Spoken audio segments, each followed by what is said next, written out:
Assalamualaikum warahmatullahi wabarakatuh. Kembali lagi dengan saya Fatahur Rahman Mubarak. Untuk kali ini saya akan menjelaskan tentang konsep dasar analisa bisnis perusahaan pada materi dasar akuntansi. Oke, kita langsung saja.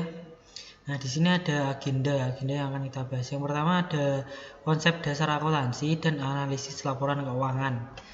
Yang kedua ada jenis laporan keuangan. Yang ketiga ada analisis laporan keuangan. Nah, kita lanjut. Nah, analisis laporan keuangan. Analisis laporan keuangan atau financial statement analysis yaitu analisis yang digunakan atau dilakukan guna menguji keterkaitan angka-angka akuntansi dan tren angka tersebut dalam periode tertentu. Misalnya dalam jangka waktu ke depan seperti itu. Nah, mengapa ini dilakukan? Yang pertama adalah untuk menilai kondisi keuangan dan hasil usaha perusahaan pada masa lalu, masa sekarang, dan untuk memprediksi masa yang akan datang. Nah, fungsinya seperti itu. Nah, yang kedua, untuk menilai kekuatan dan juga kelemahan keuangan perusahaan. Jadi untuk menilai kekuatan perusahaan ini seperti apa dan juga kelemahan perusahaan yang harus diperbaiki atau diatasi, terutama pada bagian kelemahan keuangannya itu seperti apa. Nah, next di sini ada analisis bisnis. Analisis bisnis di sini dibagi menjadi dua. Yang pertama ada evaluasi prospek, yang kedua ada evaluasi risiko. Nah, untuk evaluasi prospek sendiri di sini dimaksudkan adalah untuk mengevaluasi produk-produk apa saja atau taktik atau trik apa saja yang dapat dilakukan perusahaan dalam menambah profit atau menambah pemasukan di perusahaan tersebut. Nah, untuk evaluasi risiko ini adalah mengevaluasi kemungkinan-kemungkinan risiko yang terjadi pada pihak internal maupun eksternal, seperti pada pemrosesan atau pembuatan barang, pada konsumen atau masyarakat, dan juga pada saat di pasar. Nah, dari kedua proses ini maka akan tertuju pada mengambil keputusan bisnis. Nah, untuk mengambil keputusan bisnis ini ada bermacam-macam. Yang pertama ada investor atau orang yang menginvestasikan uangnya untuk perusahaan, ada kreditor yaitu sumber pinjaman atau tempat kita meminjam uang, misal dari bank atau dari koperasi. Di sini ada manajer, yaitu orang yang memimpin di sebuah perusahaan. Ada analisis merger dan akuisisi, ada direktur atau orang yang istilahnya top level pimpinan atau di atasnya manajer. Nah, di sini ada juga regulator, ada juga auditor. Nah, di sini auditor sebenarnya ada dua, yaitu eksternal dan juga internal. Nah, auditor ini tugasnya adalah untuk mengontrol jalannya suatu perusahaan. Nah, selanjutnya ada pekerja atau serikat pekerja, yaitu orang yang bekerja pada perusahaan tersebut. Nah, yang terakhir ada lawyer atau seseorang yang tahu pada bidang hukum pada suatu perusahaan yang mengatur pada perundang-undangan ketenaga kerjaan di perusahaan tersebut, biasanya seperti itu. Nah, next di sini ada framework analisis atau laporan keuangan. Nah, di sini komponen dalam proses analisis bisnis atau business environment and strategy analysis. Di sini ada dua, yaitu industri analisis dan juga strategi analisis. Nah, hal dua ini akan ditujukan kepada satu hal, yaitu accounting analysis, yang akan ditujukan kembali ke financial analysis. Di sini dibagi menjadi tiga, ada cash flow, risk analysis atau resiko, dan juga profitability atau profit. Nah, setelah itu menuju ke prospective analysis. Nah, dari sini dari financial analysis maka akan terjadi cost of capital estimasi untuk keuangan ini dan akan tertuju pada intrinsic value. Nah, next framework analisis laporan keuangan. Nah, di sini framework analisis laporan keuangan ada 5. Yang pertama adalah menilai lingkungan bisnis. Yang kedua, membaca dan mempelajari laporan keuangan dan juga catatan atas laporan keuangan. Yang ketiga, menilai kualitas laba. Yang keempat, analisis laporan keuangan. Dan yang terakhir adalah memprediksi laba atau cash flow yang akan terjadi pada masa mendatang. Jadi di sini yang dimaksudkan adalah untuk memprediksi apakah perusahaan itu akan untung atau akan mendapatkan laba atau akan stuck di situ saja atau malah akan rugi di masa yang akan datang. Itu. Lanjut, menilai lingkungan bisnis. Nah, apa jenis kegiatan perusahaan? Strategi apa yang digunakan perusahaan untuk menghasilkan laba? Nah, yang ketiga, perusahaan tersebut berada dalam bidang apa? Yang keempat, siapa pemain utama usaha tersebut? Yang kelima, siapakah pesaing utama perusahaan? Yang keenam, bagaimana hubungan antara perusahaan dengan konsumen dan juga supplier? Yang ketujuh, bagaimana pengaruh perubahan ekonomi terhadap penjualan dan laba perusahaan. Jadi ini adalah aspek-aspek yang dapat kita lakukan untuk menilai lingkungan bisnis. Lanjut, analisis industri. Nah, analisis potensi laba berdasarkan kondisi industri. Nah, di sini setiap industri memiliki profitabilitas atau keuntungan yang berbeda tergantung dari keunggulan yang dimilikinya. Nah, untuk kompetisi industri dengan industri lainnya akan memengaruhi profitabilitas dari industri itu sendiri. Nah, kompetensi dalam industri akan memengaruhi profitabilitas masing-masing perusahaan dalam industri. Struktur pasar dalam suatu industri juga menentukan apakah perusahaan dalam industri tersebut dapat memperoleh laba yang abnormal atau memperoleh laba yang normal seperti biasanya. Nah, yang terakhir ada kondisi perekonomian yang juga mempengaruhi profitabilitas industri dan juga perusahaan. Next, di sini ada aktivitas bisnis. Nah, di sini aktivitas perencanaan dan juga tujuan.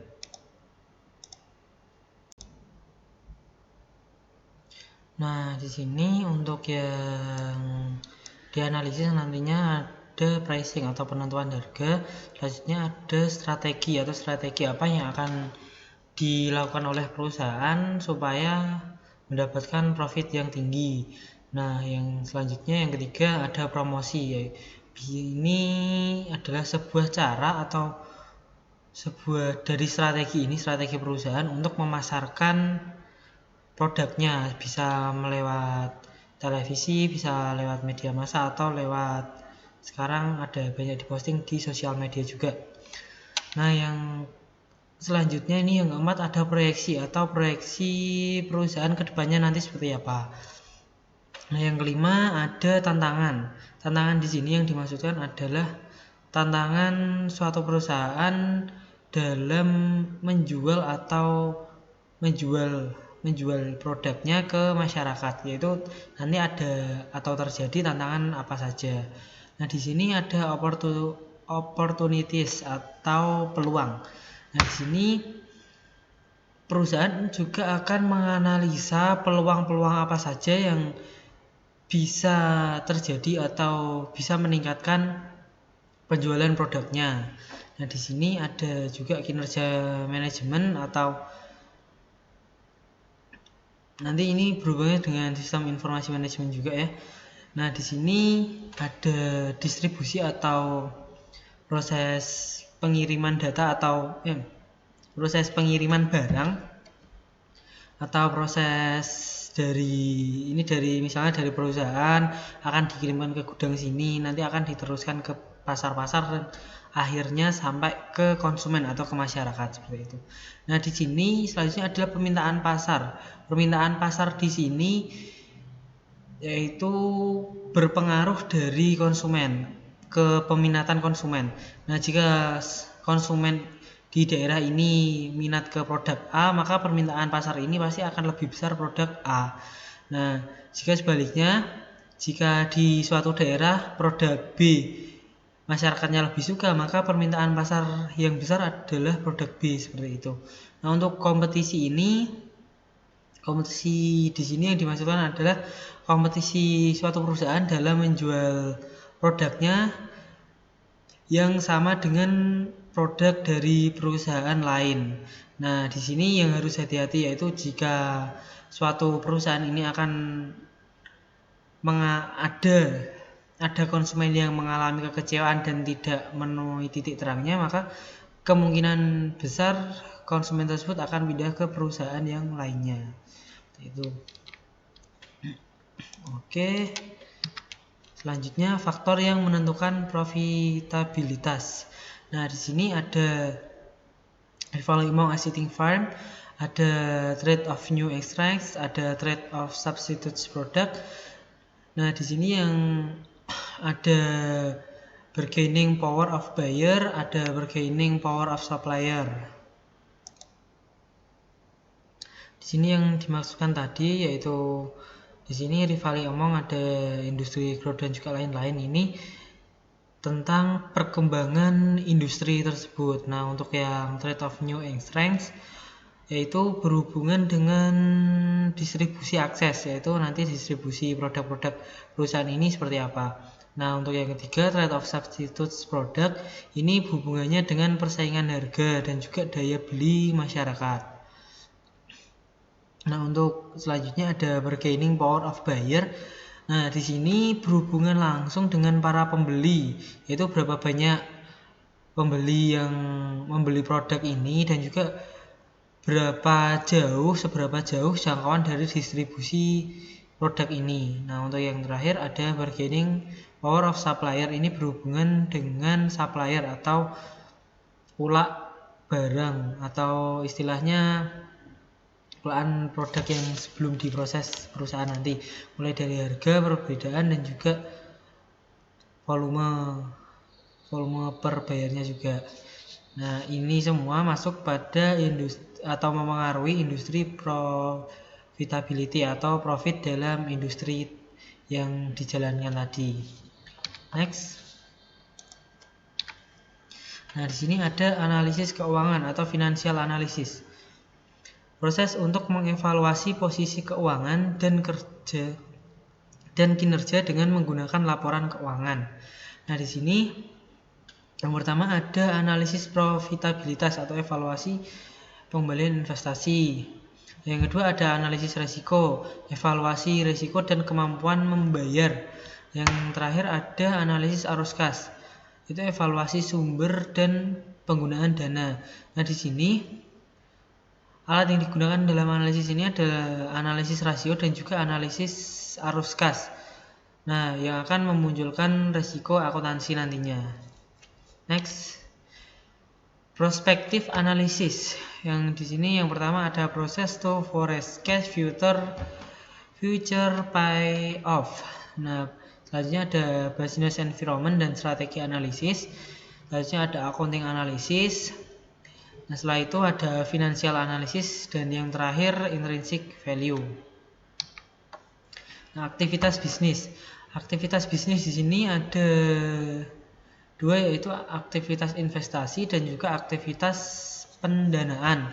Aktivitas investasi di sini yaitu pembelian sumber daya dan juga penjualan sumber daya.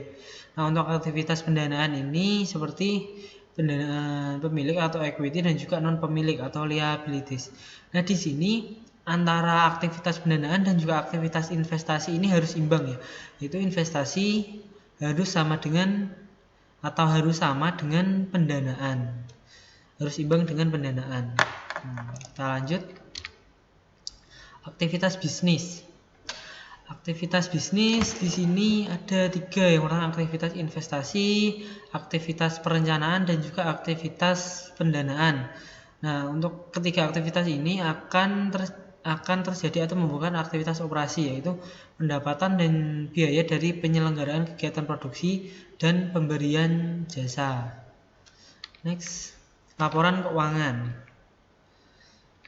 Nah, di sini laporan keuangan yang berisi informasi keuangan mengenai suatu badan usaha yang akan dipergunakan oleh pihak-pihak yang berkepentingan sebagai bahan pertimbangan dalam pembuatan keputusan. Jadi laporan keuangan ini nantinya akan digunakan oleh pihak-pihak yang berkepentingan untuk mempertimbangkan atau untuk mempertimbangkan pengambilan keputusan untuk kemajuan perusahaan. Nah, selanjutnya ada laporan keuangan, yaitu sebuah output dari proses akuntansi. Nah, di sini dijelaskan laporan keuangan. Laporan posisi keuangan atau neraca, yaitu statement of financial position atau balance sheet. Nah, di sini laporan laba rugi dan penghasilan komprehensif lain atau income statement and other comprehensive income. Selanjutnya ada laporan perubahan modal atau statement of shareholder equity, ada laporan arus kas atau statement of cash flow, ada catatan dan laporan keuangan atau notes to the financial statement. Nah, di sini adalah hal-hal atau yang rincian dari laporan keuangan yang akan menjadi pertimbangan dalam pembuatan keputusan. Nah, kita lanjut.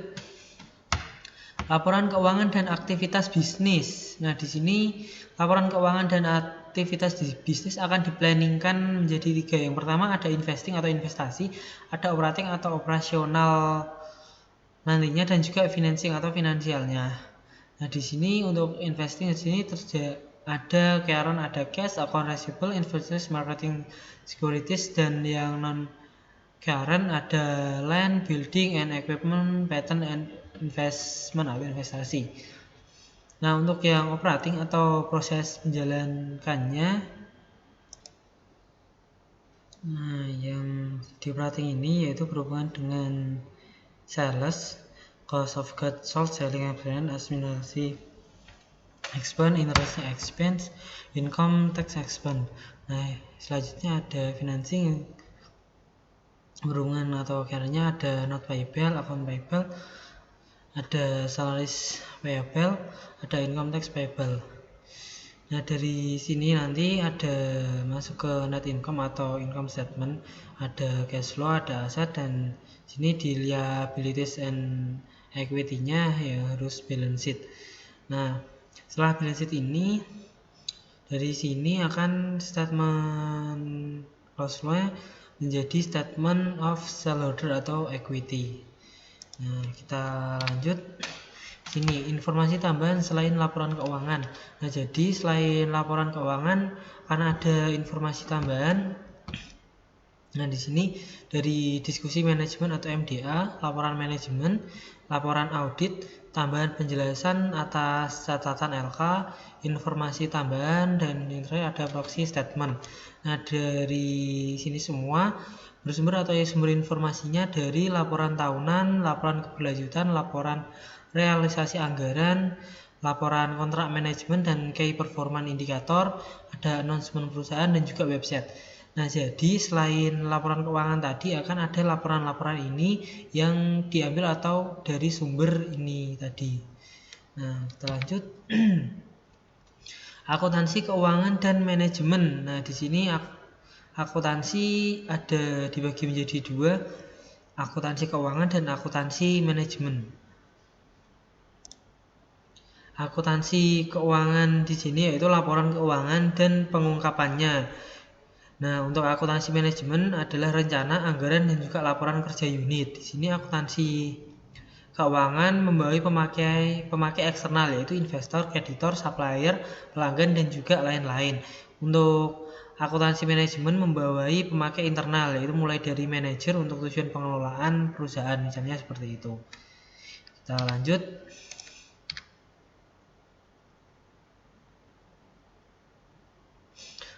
Oke, proses penyediaan informasi.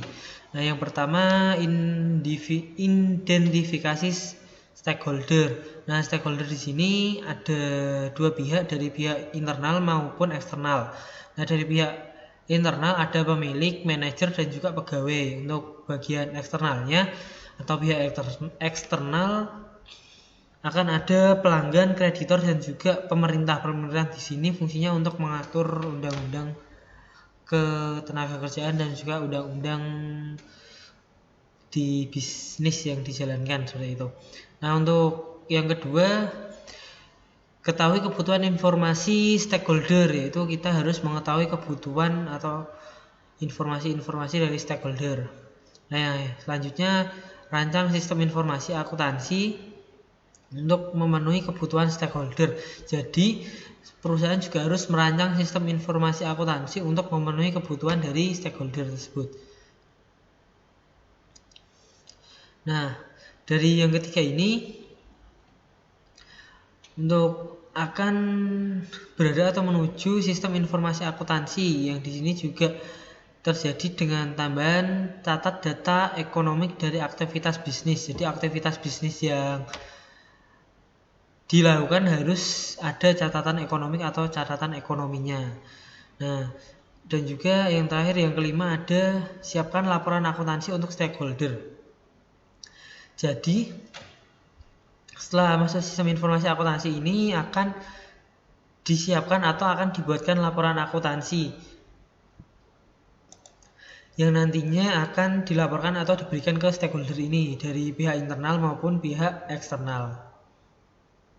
Kita lanjut. Nah, alur transaksi bisnis. Yang pertama ada persetujuan transaksi. Jadi sebelum transaksi dilakukan atau transaksi terjadi, yang pertama adalah transaksi tersebut harus disetujui oleh pihak pertama dan juga pihak kedua yang melakukan transaksi, misalnya dari perusahaan dan juga dari konsumen. Nah, yang kedua, transaksi terjadi. Setelah disetujui, nantinya akan terjadi sebuah transaksi. Nah, setelah transaksi tersebut terjadi atau deal, maka akan disiapkan dokumen. Nah, dokumen di sini adalah untuk mencatat transaksi tersebut yang akan dimasukkan atau dicatat pada jurnal. Nah, dari jurnal ini nantinya akan diposting ke buku besar. Dan dari buku besar nanti akan disiapkan laporan keuangan untuk pihak pertama dan pihak kedua tadi atau stakeholdernya. Kita lanjut. Proses akuntansi. Setelah melakukan identifikasi dan pengukuran item yang dicatat, langkah-langkah siklus akuntansi sebagai berikut. Nah, tahap pertama di sini ada pencatatan dan juga penjurnalan. Jadi transaksi atau yang terjadi nantinya akan dicatat atau dijurnalkan, yang akhirnya akan masuk ke tahap kedua, yaitu akan diposting dari jurnal menuju ke buku besar. Untuk tahap yang ketiga adalah pembuatan neraca saldo atau trial balance sebelum penyesuaian. Jadi dari buku besar ini akan dibuatkan neraca saldo untuk mengetahui nantinya pengeluaran dan juga pendapatannya akan balance atau tidak. Nah, untuk tahap yang keempat, membuat jurnal penyesuaian untuk menyesuaikan akun akrual dan juga akun penangguhan. Nah, yang kelima, membuat neraca saldo yang disesuaikan, berarti neraca saldo yang telah disesuaikan, bukan yang trial balance tadi. Untuk yang keenam, membuat laporan keuangan. Yang ketujuh, membuat jurnal penutup dan akun nominal. Yang kedelapan, membuat neraca saldo setelah penutupan. Dan yang kesembilan, membuat jurnal pembalik. Nah, di sini sifatnya opsional, boleh dikerjakan, boleh tidak. Nah, yang penting yang terpokok adalah 1-8 ini. Nah, next, sistem akuntansi. Nah, di sini sistem akuntansi terdiri dari akun-akun yang akan dicatat ke dalam jurnal dan diposting ke dalam buku besar atau ledger. Nah, dari sistem akuntansi ini akan mencatat transaksi atau kejadian lain, mengklasifikasi item, meringkas dampaknya, dan akan melaporkan hasilnya dalam laporan keuangan. Nah, sekian presentasi yang dapat saya jelaskan atau materi yang dapat saya bawakan. Untuk kurang lebihnya saya mohon maaf. Saya akhiri. Wassalamualaikum warahmatullahi wabarakatuh. Dan sampai jumpa pada video saya berikutnya. Terima kasih.